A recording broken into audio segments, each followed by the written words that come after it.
that's a little more much on the video. So I'm standing up because this is just temporary setup while I wait for my computer to come.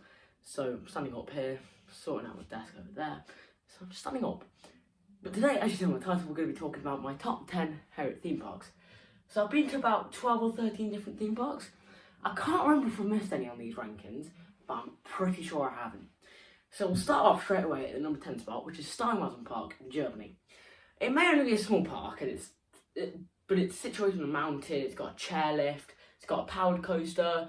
It's a really quite good hidden gem. It's got alpine coaster, it's got a toboggan ride, it's got this indoor weird like powered bobsled thing. It's a really weird park, but it's so good, and there's some animals there too. It's not a full day park, but I feel like it's a really nice family park. And at number 9, we're going to the complete opposite of family park, and that is Universal Studios Florida.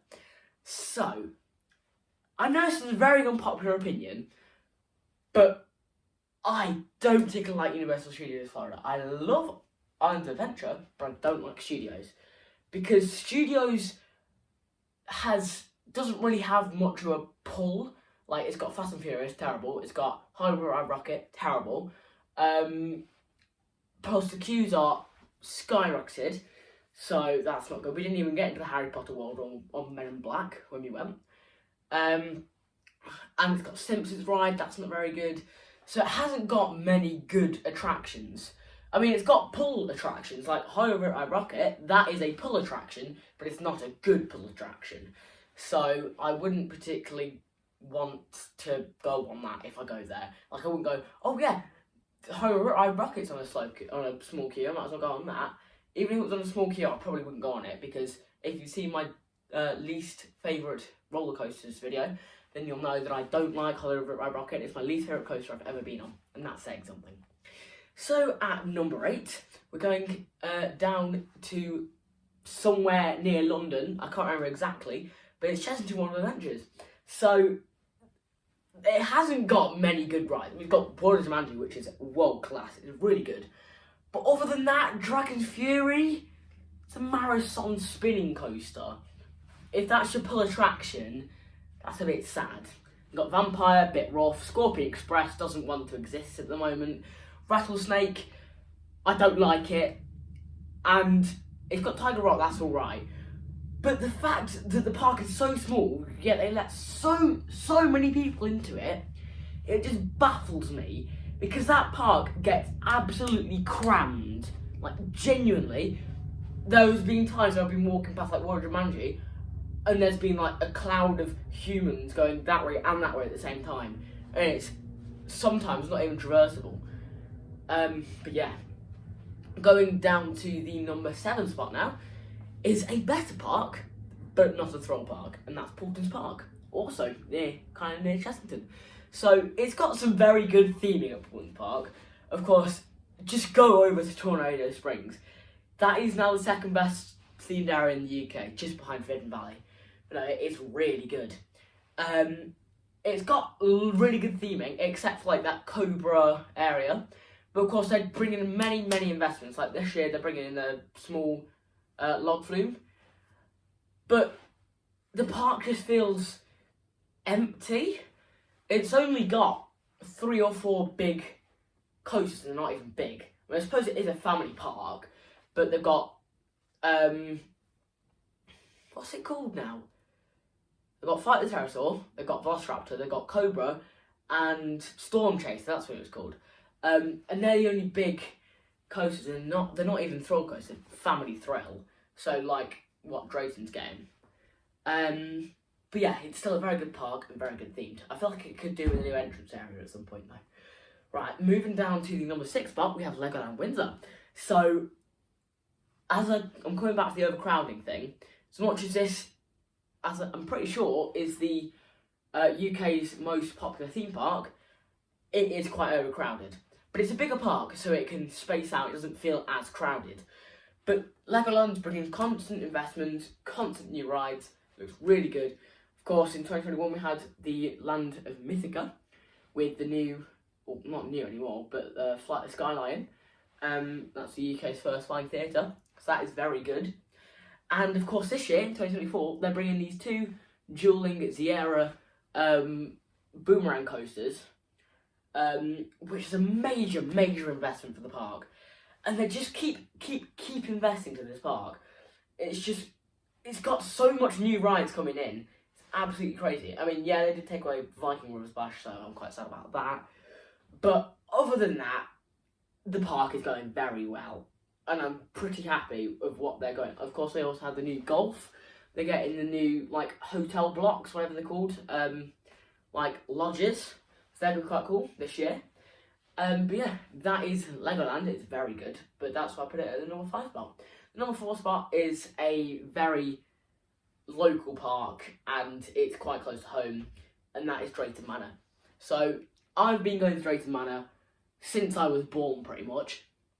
And it holds that special place in my heart. That's why I put it this high. Because people might say, oh, it's just a second apocalypse. They've shut down Shockwaves. They've thrown away Pandemonium. So it's not going well. But it is, because you should see, over the past few years, we've seen constant investment. So, of course, in 2021, we had the reopening of Rapids in the new area Adventure Cove. And then we had the new area Vikings. And then in 2023, we had Thomas and Percy's Submarine Splash. Pretty good ride, that. Even though it's like for 3-year-olds, I still ride it now. And this year, of course, we've got the new area Frontier Falls. And also the new coaster. So they're doing constant investment to this park. Oh, plus they're revamping Shockwave and changing it into this sit-down coaster called the Wave. Much as the name's a bit lazy, I still feel like it's a good move. Because it's bringing the height restriction down from 1.4 to 1.2, and they're basically just bringing this park down to a family thrill. So it's not thrilling like Thought, but it's not family like Legoland. It's in the middle, and it's definitely better at doing family thrill than Chessington or Paultons are.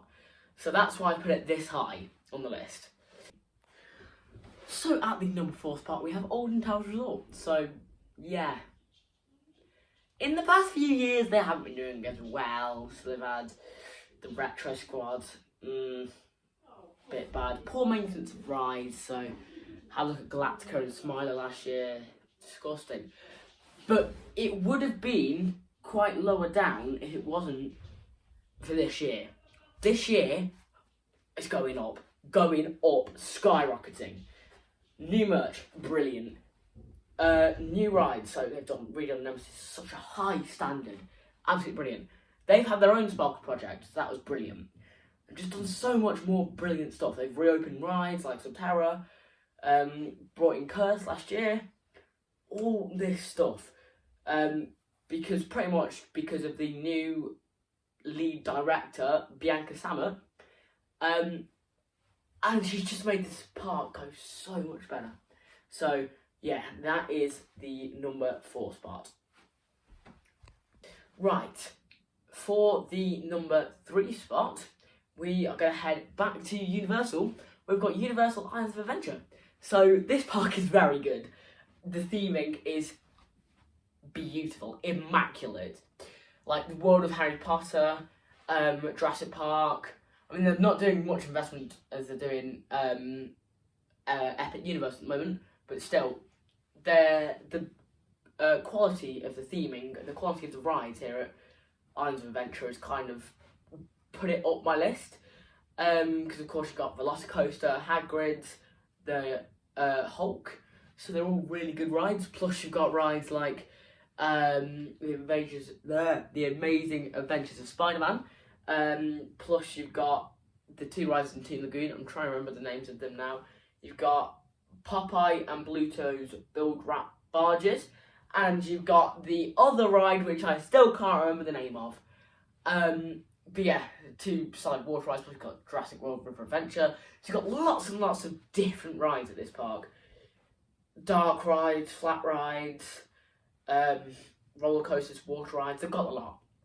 But this park is not as good as my number 2 spot, Thought Park Resort. This is the first best theme park in the UK. It is so good. They've got amazing rides like Soar, Swarm, Stealth. I'm not going to say Colossus because that's not good, neither is Inferno.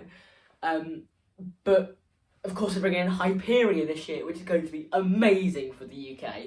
Not just for Thorpe Park, the UK, and maybe even the world. Because the types of elements we're getting on Hyperia are elements we haven't actually really seen in theme parks before. And Thorpe Park, it's just gone, it was like down here like 3 or 4 years ago. If you ask which is better to people, it was always be Alton Towers above Thorpe Park. And for the number 1 spot, I hope you've already guessed it by now. It's a park in Germany. It starts with an E and ends with Europa Park. Yes, my top theme park is Europa Park. Immaculate theme park. It is beautiful, absolutely stunning, massive park. But in every single place in the park, they have put as much theming as possible. Like, of course, Alpine Express burned down last year, for example. And over the past 8 or 9 months, they've completely redone it. And it's getting ready to reopen now. Plus, in about a month's time, Voltron will be opening. Their new, amazing looking coaster. Could even be the world's best coaster. So, this park is gonna be, it is amazing. And there's no faults with it. They've got amazing rides. Even their rocking tug ride, they have themed immaculately. Dancing Dinghy, aka the best ride in the world. Their operators are so happy. Theming high standards. Not theming, we've just done that. Roller coasters and rides, amazing, top tier. Like Snorri Torn, for example, amazing theming. Plus, Europa Park has got some amazing themed hotels and an amazing themed water park, Rolantica, which I can make a full separate video on. It is absolutely beautiful. I love it there. So I might actually do my top 3 or 5 favourite water parks in the world, if you'd like to see that. I am becoming a water park channel. But yeah, this has been my top 10 theme parks. I hope you have enjoyed, and I have one final thing to say to you. Stay thrilled, so goodbye.